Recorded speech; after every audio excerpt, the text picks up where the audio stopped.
हा एक वेगळा आर्ट फॉर्म आहे. हा तुमकां सांगू या अख्ख्या वर्क मालवणच्या परबान केल्या ना.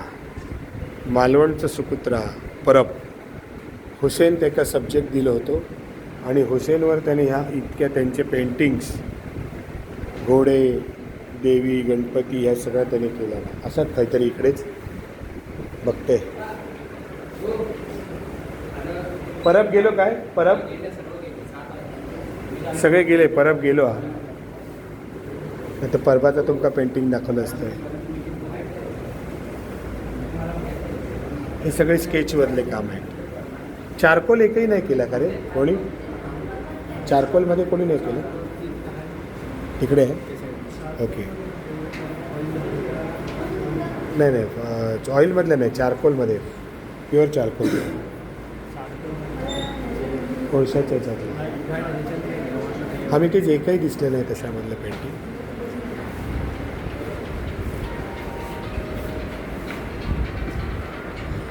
हे हल्ली शाळेमध्ये असे प्रोजेक्ट दिले जातात आणि आपण त्याला खूप कंटाळा करतो, पण मुलांना हे घडवणं गरजेचं आहे.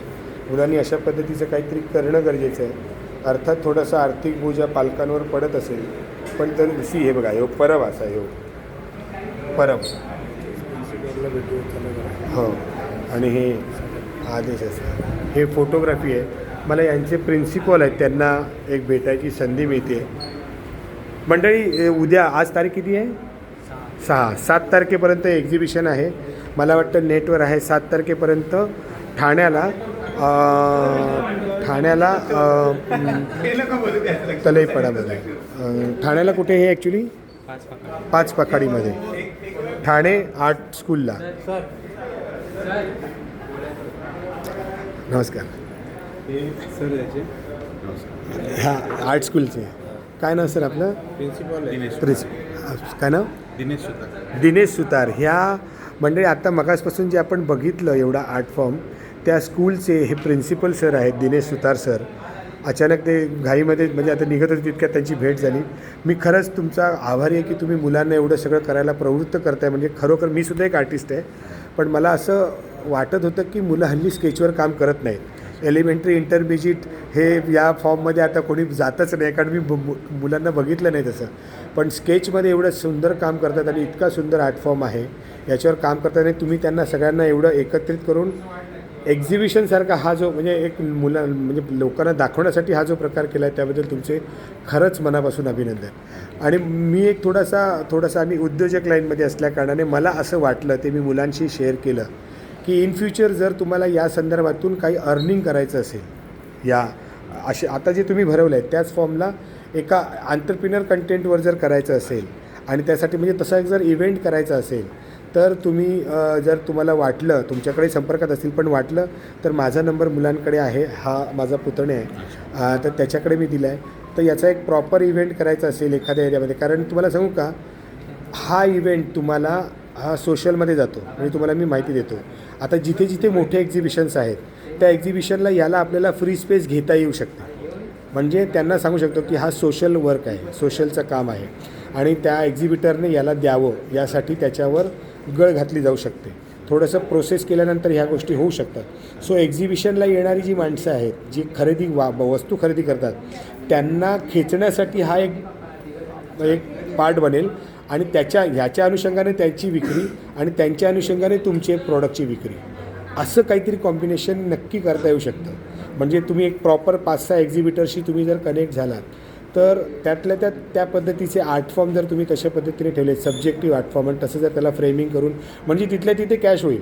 आयदर तिथे फ्रेम न बनवता एक फ्रेमवाला ठेवायचा आणि त्यांना सांगायचं की 3 दिवसांनी मी तुम्हाला फ्रेम करून पाठवतो तुमच्या ॲड्रेसवर ॲडव्हान्स करून. हे असं काही करायचं असेल तर नक्की मला सांगा. आपण ह्याच्याबद्दल आणि मला वाटत होते की तुम्ही करावं तसं, कारण ह्या मुलांनी आज एवढी मला वाटतं 4-5 दिवस एक सब्जेक्ट देऊन आपण 4-5 दिवस. आणि मी तुम्हाला सांगू का सब्जेक्ट सध्याचे म्हणजे मला असं वाटतं तुमचा त्याच्यातला गाढा अभ्यास आहे, पण सध्याचे जे सेन्सिटिव्ह मुलांना अभ्यास न करणं यासाठी बुद्धाचे कन्सेप्ट, त्याच्यानंतर घरातली प्रॉस्पेरिटी, ज्या प्रॉस्पेरिटीच्या नावावर चायनीजवाले आपलं काही विकतात आहे त्या फॉर्मवर एखादा आर्ट फॉर्म म्हणजे आता आमच्या सावंतवाडीमध्ये आमच्याकडे जी लाकडी खेळणी आहेत त्याच्यामध्ये आमच्याकडे एक ताट मिळतं फळांचं भरलेलं ताट आणि जुन्या लोकांची प्रथा होती ते ताट आहे ना घरातल्या एंट्रन्सवर लावायचे.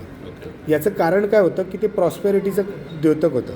म्हणजे ते ताट घरासमोर असलं की येणाऱ्या माणसाला पहिलं भरलेला घर हा असं वाटायचं.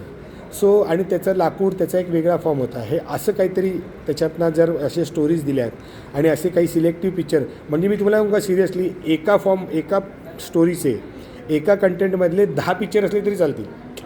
म्हणजे आता समजा तुम्ही एक लिस्निंग बुद्धा बनवलात किंवा मेडिटेट बुद्धा बनवलात किंवा अगदी शांत बुद्धा बनवलात, तो जर आपण त्याला स्टोरी अशी दिली की हा तुमच्या मुलांच्या स्टडी टेबलच्या जवळ लावा, म्हणजे त्या साईजमध्ये अगदी मोठा नाही अगदी छोटा नाही, तिथे लावा, जेणेकरून मुलांना याच्यावर कॉन्सन्ट्रेट केल्यानंतर याच्यामध्ये जे कलर वापरलेले आहेत ते सायकोलॉजीच्या दृष्टीने आम्ही वापरलेले आहेत, तर त्या कलर फॉर्मचा तुमच्या मुलांच्या मेंदूवर तसा परिणाम होतो. आणि आहे असं ते गणित पण आहे, काही कलर सायकोलॉजीला हे करतात, म्हणजे येलो जसा आहे किंवा लाईट ब्ल्यू आहे तर तशा फॉर्ममध्ये ते बुद्धा बनवून तशा छोट्या छोट्या पेंटिंग मग त्या 50 बनवल्या तरी चालतील. म्हणजे काय एक गेल्यानंतर तसंच कोणातरी दुसऱ्याला पण हवं असणार.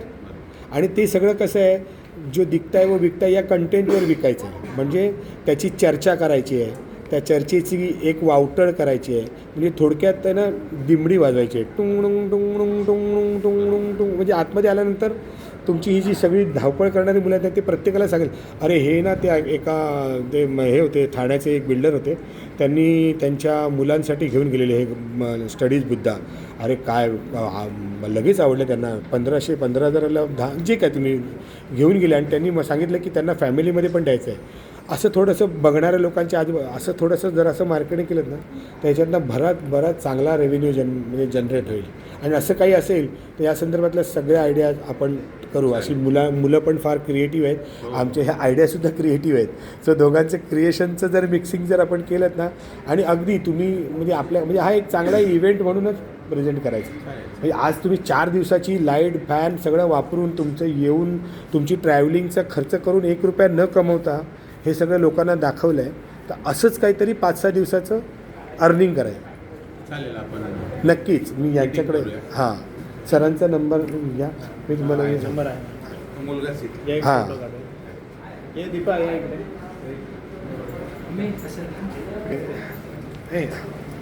कसं काढणार बाबा